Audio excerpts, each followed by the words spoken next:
Kenapa saya bilang saya tidak bisa memberantas sindikat? Saya itu cuma mengingatkan kalian agar tidak terkena sindikat, Mbak. Ini dua persepsi yang berbeda. Kenapa saya bilang ini dua persepsi yang berbeda? Karena kalian tidak paham dengan maksud saya. Di sini saya hanya ingin mengingatkan kalian bahwa tidak ada yang bisa menghentikan sindikat kecuali kalian sendiri. Harus pinter dan cerdas. Saya nggak bisa tiap hari marah sama sindikat. Ya saya lengah, ya kalian dimakan lagi, dicaplok lagi. Jadi kalau kalian ingin saya memberantas sindikat, lah aku iki sapa rek? Ya sadar diri, sadar rai, sadar posisi dong. Saya ini di sini cuman influencer yang bukan siapa-siapa. Tanpa sampean nge-like, nge-share, terus sampean viralkan, itu saya nggak bisa memberantas sindikat.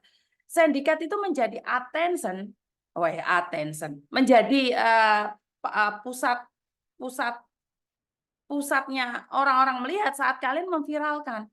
Nah, kalau kalian tidak memviralkan nggak bisa. Tapi ya tolong viralkan. Lah piye viral no awakmu lapor cuma sekali. Coba kamu gencar terus melaporkan terus berbicara dengan Miss Yuni. Lah Miss Yuni sulit dihubungi ya kan kemarin. Sekarang Miss Yuni sudah aktif lagi. Jadi saya Alia Tara terima kasih. Jadi buat teman-teman jika ingin melaporkan sesuatu itu memang awalnya kalian harus melaporkan pada polisi. Pertama yang perlu kalian laporkan adalah pada polisi dulu, pada aparat pemerintah. Kalau aparat pemerintah masih belum bertindak, ya kita viralkan. Soalnya gini loh, kalau saya menangkap polisi, kalau saya menangkap sindikat itu ya lucu loh, Rek. Nggak ada dalam kamusnya influencer menangkap sindikat itu nggak ada. Ya kalian harus berhati-hati dengan adanya influencer ini. Sebenarnya saya pribadi itu hanya ingin mengingatkan kalian bahwa apa yang terjadi di luar sana itu memang benar adanya dan nyata. Jadi kalian nggak boleh menyepelekan bahwa oh enggak juga sih. Saya tak pindah merin. Nggak ada ya semua itu nggak ada. Enggak, itu memang ada dan nyata. Karena itu kalian harus berhati-hati di dalam segala tindakan. Jadi sindikat itu nyata dan ada. Karena itu kalian harus berhati-hati dan kalian nggak boleh menyepelekan dengan apa yang terjadi. Jadi nggak ada seorang influencer itu bisa menangkap orang itu nggak ada dalam cerita itu nggak ada. Jadi kalian sendiri yang harus berhati-hati. Lewes dihapus siapa yang bisa kita lakukan? Melaporkan uang kita juga nggak kembali, Mbak. Jadi sekali lagi sindikat tidak bisa ditangkap begitu juga dengan kejadian kemarin. Walaupun saya dihujat sama banyak orang, Miss Yuni lain kali harus berhati-hati lagi. Setidak-tidaknya dengan adanya media sosial yang saya up, orang akan tahu bahwa ini nyata loh. Sampai ada orang orang part-time di hotel itu ternyata ada. Dan saya tidak bilang semua. Selama ini saya tidak pernah mengangkat kasus-kasus tersebut karena bagi saya sesuatu yang tidak seharusnya saya ungkapkan. Tapi kalau nggak diungkapkan dan nggak ada buktinya bahwa kalian memang benar-benar ada yang jualan, ada yang part-time, nggak akan ada yang percaya. Mereka akan bilang bahwa saya itu bohong. Saya itu mengorek-orek sesuatu yang nggak benar. Saya menipu kalian dengan informasi yang tidak akurat, tidak ada buktinya. Nah, dengan adanya saya di prank kemarin, apakah saya nggak marah? Ya marah sih marah, tapi bagi saya itu adalah sebuah ilmu dan itu nyata bahwa orang kita itu ada yang seperti itu. Daripada saya pura-pura suci, oh nggak ada. Pura-pura baik, tapi sebenarnya saya itu jahat. Lebih baik saya ngomong apa adanya, wong saya nggak tahu. Miss Yuni ditipu nggak marah. Wajar dong ditipu marah itu wajar. Tapi untuk apa saya marah? Toh yang melakukan dia, yang dosa juga dia. Ya aku ya kecipratan dosa karena aku gak roh apa-apa, aku malah bengong-bengong. Jadi lebih dosa yang melakukan atau yang menghujat? Nah, itu hanya Tuhan yang tahu. Tapi saya mengingatkan buat diri kita sendiri apa adanya gitu loh, Mbak. Ya kalau memang salah, ya dia salah, saya tahu dia salah, tapi apa yang bisa kita lakukan? Itu jalan dia kok. Kalian cuma mendengar cerita di balik kesedihan dia, di balik seperti itu. Kita juga nggak tahu apa yang terjadi sama dia. Benar tidak? Terus Dan juga pelajaran juga dari kemarin Mbaknya sampai cakar-cakaran, tukaran gara-gara utang piutang. Saya sudah mengingatkan berkali-kali. Utang piutang, ojo tagih sampai ugal-ugalan. Kowe lek nagih ugal-ugalan ya akhirnya di penjara. Yang punya utang guyu. Kenapa? Nggak usah bayar, kamu di penjara, kamu dideportasi. Makanya kalau punya uang, ojo diutang nih.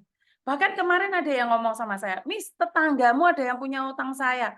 Anak buahmu ada yang punya utang saya. Miss Yuni, saudaramu ada yang punya utang saya. Sebentar. Saudara saya punya utang kalian. Terus apa hubungannya sama saya? Nagihnya ke saya.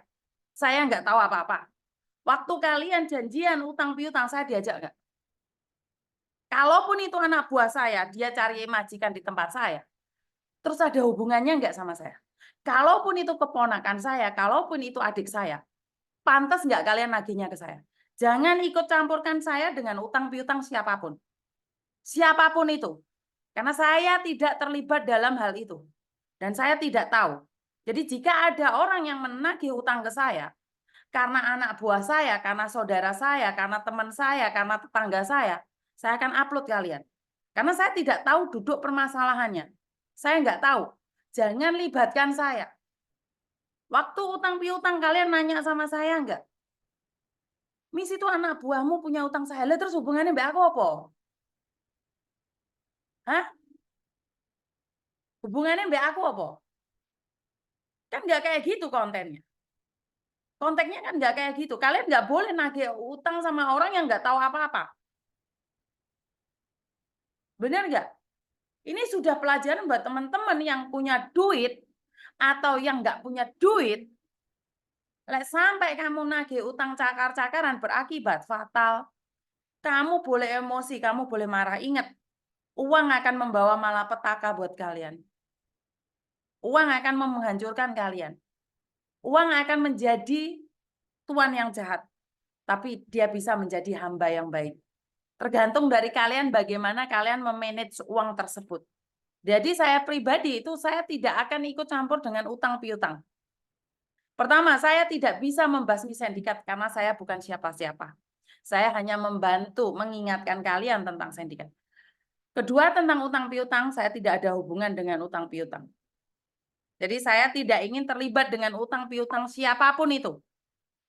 Bahkan anak saya, jika Koko Thomas punya utang sama siapapun, tidak ada hubungan dengan saya karena waktu utang piutang saya tidak dilibatkan. Saya tidak dilibatkan oleh kalian. Di sini bisa dipahami ya teman-teman ya. Saya sebagai influencer itu mengingatkan kalian. Benar nggak? Menghutangi sama dengan kehilangan, betul. Menghutangi sama dengan kehilangan. Kamu sudah siap kehilangan, ya udah nggak usah ditagih. Kamu sudah mengikhlaskannya. Benar nggak? Ojo nagih mbak aku rek. Aku wetaki ngon. Nggak peduli ku tetanggaku, aku nggak peduli saudaraku, nggak peduli anak buahku, nggak peduli siapapun.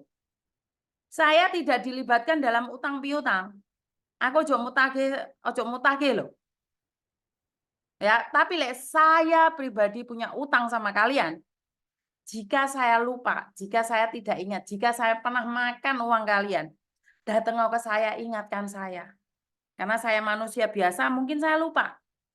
Mungkin saya lupa, saya tidak ingat dengan apa yang saya lakukan. Walaupun saya belum pernah kebentur ya, tapi takutnya saya lupa dengan apa yang saya katakan. Jadi tolong ingatkan saya kalau saya pernah punya utang. Halo? Assalamualaikum, Mbak.